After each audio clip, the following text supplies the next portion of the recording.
The quantum void stretched endlessly before the Helios array, its massive crystalline panels drinking in the dying light of HD 40,000. 307 grams. Captain Sarah Chen watched from the observation deck of the QES Prometheus, her hand pressed against the reinforced glass. The array was humanity's greatest achievement, and now, potentially, their greatest diplomatic nightmare. Movement detected at coordinates 227 Mark IV. Lieutenant Rodriguez announced from his station.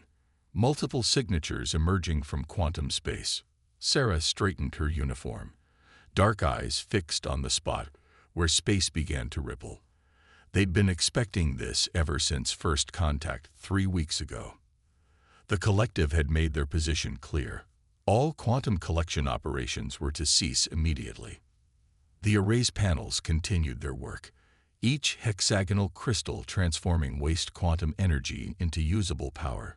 To human eyes, it was beautiful, efficient technology, saving a dying star's final breaths. To the collective, it was an abomination. "They're broadcasting," Rodriguez said quietly. "All frequencies. CEAs your CUMTTION, I'm NEDATOI. The devouring of STELAR Mature is forbidden." Sarah touched the comm panel. "This is Captain Chen of the QES Prometheus. We're not consuming stellar matter. Our array collects only waste quantum energy that would otherwise dissipate into void space. The star itself remains untouched." The response came instantly. "Your DCPTVIONs are noted. We AAVUDITNAESSEE your devices drain the LIGTF from Cesteris." "That's a misunderstanding of the process." Sarah tried again. "The dimming effect is temporary and prepare to be bored or ed. Any resist ANC will be met with immediate RESPONC." 12 ships materialized from the quantum ripples, sleek, organic-looking vessels that seemed to swim through space itself. The collective's bioships were legendary, though humanity had only seen them in grainy long-range footage until now. Dr. James Harper, the array's lead scientist, burst onto the bridge. "Captain, we can't shut down the array mid-collection." The quantum feedback cooled. "I know, James." Sarah's mind raced. They couldn't stop the collection process without risking a catastrophic quantum cascade. But they also couldn't let the collective board them. One look at their quantum storage systems would confirm their worst fears about humanity's technological advancement. The bioships moved closer, their hull membranes pulsing with internal light. Sarah had read the first contact reports. The collective saw themselves as guardians of stellar bodies, protecting stars from what they called technological parasitism. They'd evolved in a system with a dying star, watching helplessly as their sun faded. Now they patrolled space, ensuring no other species would hasten stellar death. "They're launching boarding pods," Rodriguez reported. "Impact in 40 seconds. Sarah made her decision. "Engineering, initiate Protocol Omega. Security teams to all boarding points. Dr. Harper, get down to quantum storage and prepare for emergency dispersal if necessary." The collective had to understand. Humanity wasn't killing stars. They were saving them, preserving their last energy instead of letting it dissolve into nothing. But first, they had to survive the next hour. "Captain," Rodriguez's voice cracked slightly. "They're charging weapons." Sarah watched the bioships approach, their organic hulls now glowing with gathered energy. Humanity's first contact with alien life was about to become humanity's first interstellar conflict, all because of a technological misunderstanding that she couldn't explain fast enough. "All hands," she broadcast shipwide. "Prepare for emergency maneuvers. This is not a drill. May God help us all." The void lit up with the first shots, and Sarah Chen knew that the future of human-alien relations now hung by a quantum thread, one that was about to be tested to its breaking point. "Shields at 60%. Rodriguez's voice cut through the chaos on Prometheus's bridge. Energy blasts from the collective's bioships rippled across the quantum-reinforced barriers, each impact making the deck plates shudder. Sarah gripped her command chair as another blast rocked the ship. Status of the array. Dr. Harper's voice crackled through the comm. 87% collection complete. We need 15 more minutes, Captain. If we stop now, we'll lose more than the array. Sarah finished. The quantum feedback from a premature shutdown would tear apart half the system. She keyed the ship-wide comm. All security teams, prepare for boarders. Non-essential personnel to emergency shelters. Through the view screen, she watched the collective's boarding pods attach themselves to Prometheus's hull like metallic leeches. The bioships had surrounded them in a perfect containment pattern, their organic hulls pulsing with gathered energy. Lieutenant Park, Sarah called to her tactical officer, target the propulsion systems only. Minimal force. Aye, Captain. Park's fingers flew across his console, though I don't think they'll appreciate our restraint. The ship's quantum pulse cannons fired, sending precise bursts of energy toward the bioships. But something unexpected happened. Instead of damaging the vessels, the energy seemed to be absorbed into their living hulls. Captain. Rodriguez's eyes widened at his readings. They're using our weapons fire to power their shields. The more we shoot, the stronger they get. Sarah cursed under her breath. Of course, if the collective had evolved around a dying star, they'd have developed ways to absorb and utilize energy efficiently. Their entire biology was probably based on energy conservation. The first explosion rocked the ship. Hull breach, deck C. Someone shouted, "Boarders incoming." Security camera feeds showed the collective's boarding parties, tall, crystalline beings that seemed to shimmer with internal light. They'd moved with fluid grace, their bodies adapting to the ship's artificial gravity with ease. Dr. Harper, Sarah keyed her private comm channel. Tell me you have good news. 93%. His voice was strained. But Captain, there's something else. The quantum readings, they're not what we expected. The star's energy signature is changing. Before Sarah could respond, the bridge doors slid open. 2 security officers stumbled in, their weapons melted to slag. Behind them stood 3 of the crystalline aliens, their bodies glowing with barely contained power. Your resistance is noted, the lead being projected directly into their minds. But ATCHANG's Ninothing. We AKVACENTA this before. Species who CLDM2 help, to SAV, to preserve, all BCAMADCT to the power they stole. You don't understand. Sarah stood slowly, hands raised. We're not stealing anything. Look at your own readings. The star's quantum signature. Silence. The crystalline being moved closer, its internal light pulsing faster. Your kind always heavy EXPLA nations. Sci-Fi but we were the ERD. Wilgake in a TEDEVOURERS. See aim to our stare. We go HHD them. Drain it with their machines. CLAI mailing. Gi they I'd WULDSAVUS all. Sarah's mind raced. The devourers. There was history here she didn't know. Pain she hadn't understood. But there was also hope. Dr. Harper's unexpected readings might hold the key. Then let us prove it to you, she said firmly. The array will finish its cycle in minutes. Stay and watch. If we're lying, you can destroy us all. But if we're telling the truth, she let the words hang in the air. The crystalline beings communicated silently among themselves, their bodies flickering with complex patterns of light. Finally, the leader turned back to Sarah. UAVINTL, HECYCLE to PLETS, but no TS. If UAVLID, if your MACEN is RTRUL, we devouring our charge. No foresee in this Galaxy will save you. As Sarah nodded her acceptance, Dr. Harper's voice whispered through her earpiece, "Captain, you need to see these readings. The star, it's not just maintaining stability. It's getting stronger." For the first time since the crisis began, Sarah allowed herself a small smile.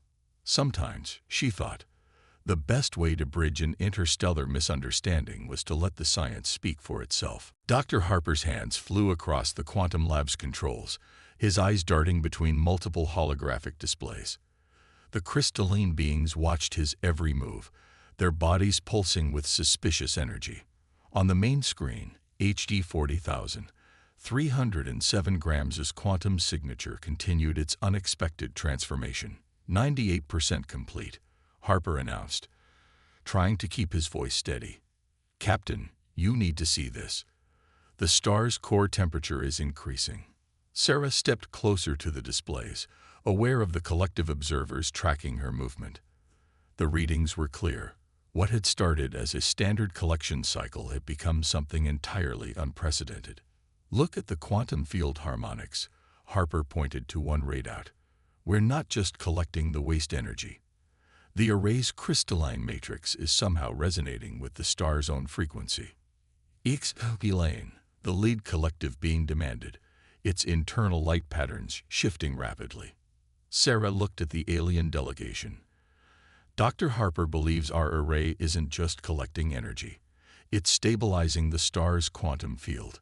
We may have accidentally created a way to rejuvenate dying stars." The lab fell silent except for the hum of equipment. The crystalline beings communicated among themselves in pulses of light too rapid for human eyes to follow. Finally, the leader approached the main display. "Chevo US your coalition pro CS. All of it." Harper pulled up the technical schematics. The array's crystals were designed to mimic natural quantum energy patterns. "We thought this would make collection more efficient. But look," he highlighted a series of wave patterns. "The resonance is creating a feedback loop. The star is using our array as a quantum framework to reconstruct its own internal processes." Outside the lab's viewport, the array's massive panels shimmered with collected energy. But now, watching more closely, Sarah could see subtle pulses of light flowing both ways, from the star to the array and back again. "Final cycle completing," Harper announced. 3, 2, 1. The array's panels began to fold inward, their crystalline surfaces glowing with stored power. But all eyes were on the star itself. HD 40,000, 307 grams, which had been dimming for centuries, now burned with renewed intensity. "Impossible," one of the collective observers projected. "The devours machines only to oak. They never. We're not the devourers," Sarah said quietly. "We didn't know this would happen, but now that it has, maybe we can help each other understand it." The lead crystalline being moved closer to the viewport, its internal light matching the pulse of the star's new rhythm. "We AAVP puro TESTEDVSTARs for Maliania. We WATCE geed our own CUNDI. Po WRLESS 2 ASSAVIT. The DVURERS TANEAFTR. Promising salvation, but BRNGing only death. Then help us make sure we do better," Sarah offered. "Your people understand stellar energy patterns in ways we never could. Our technology combined with your knowledge. You would share this technology." The being's surprise was clear in its projected thoughts. "Of course." Harper stepped forward. "That's what humans do. We solve problems. We share solutions. We learn from our mistakes and our successes." The collective beings conferred again, their light patterns more measured now. Around them, Prometheus's systems continued to hum with stored quantum energy, and beyond the hull, a star that should have been dying instead blazed with renewed life. "Perhaps," the leader finally projected, We aavven 2 quickig 2 gudg 2 haunted by our past to see a death-orient future. Then let's build that future together, Sarah said, extending her hand toward the crystalline being. She wasn't sure if they understood the human gesture of peace, but some things transcended species. The being extended its own crystalline appendage, internal light flowing toward the point of almost contact between them.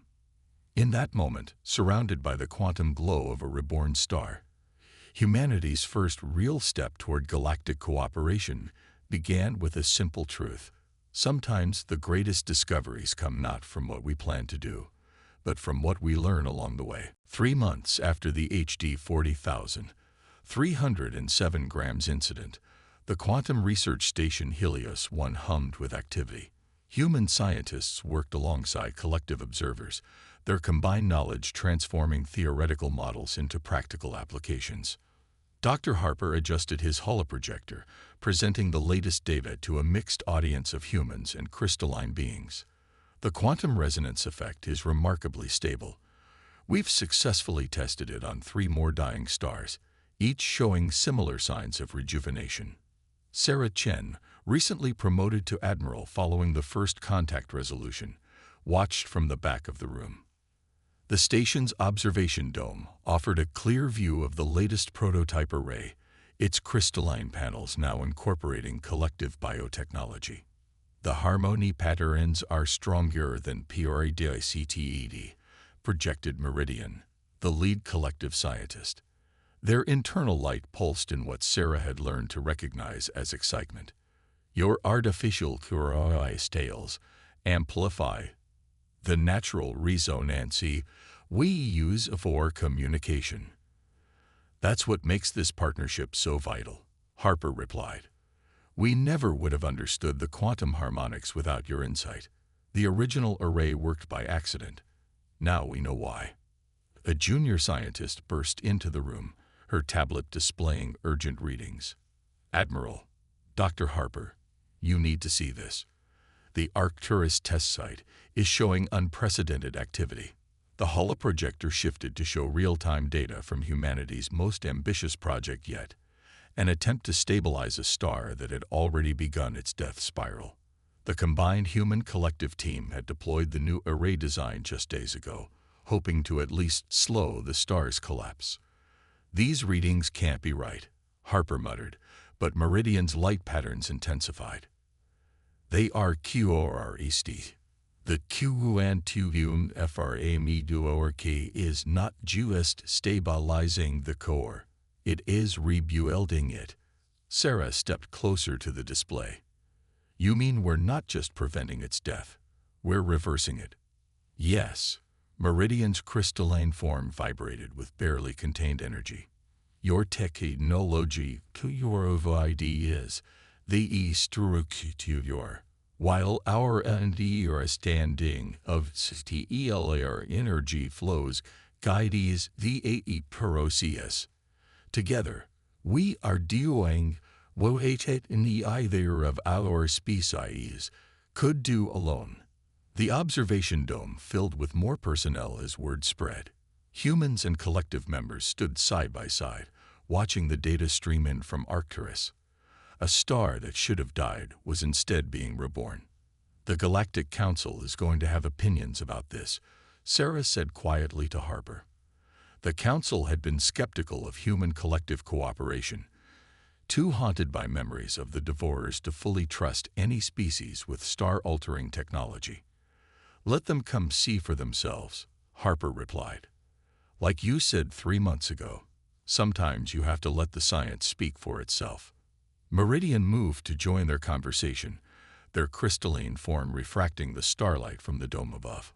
We were building our own energy about your species, Admiral CHEN, where we saw DVOURERs. We should have in preservers. My people protected STRs by keeping others away. Yours found a way to save them. We all protect what we love. Sarah responded. You watch your star die. We watched our cities go dark. But instead of letting those traumas define us, maybe they can unite us. The quantum readings from Arcturus continued to strengthen. In the station's labs, human and collective scientists were already discussing applications beyond dying stars, clean energy generation, faster than light travel, even terraforming technology. A new alert flashed across the holoprojector. Multiple quantum signatures detected. The station's AI announced, Galactic Council observation fleet approaching. Sarah straightened her uniform. Well, looks like we get to make our case sooner rather than later. Dr. Harper, prepare your presentation.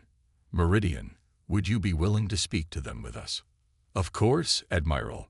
The crystalline being's light patterns formed what Sarah now recognized as their version of a smile. After all, the best way to overcome fear is to face it together. As the council ships approached, Sarah watched human and collective members prepare their joint presentation.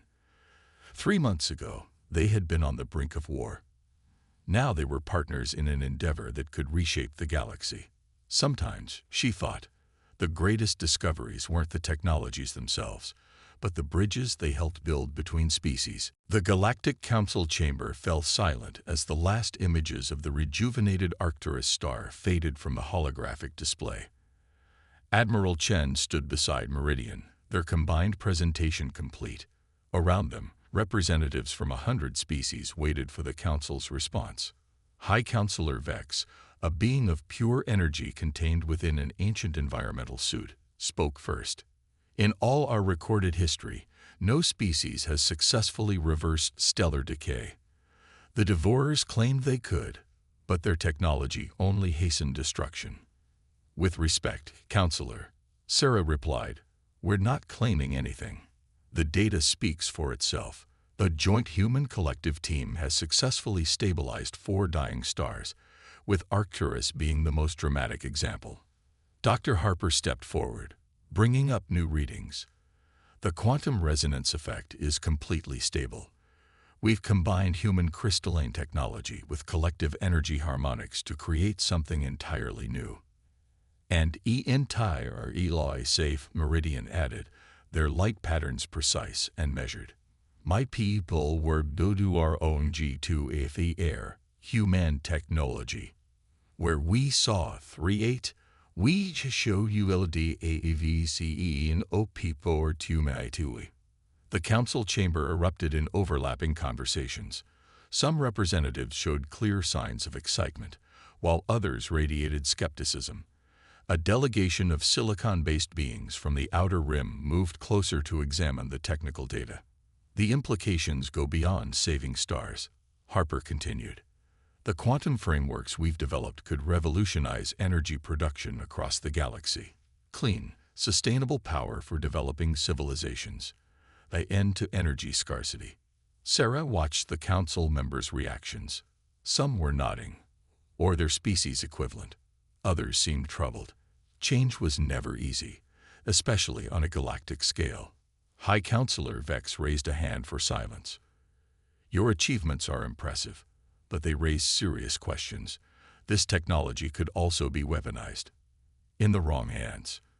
Any technology can be misused, Sarah countered. That's why we're here, to propose a joint oversight committee. Humans, collective members, and council representatives working together to ensure this discovery benefits everyone.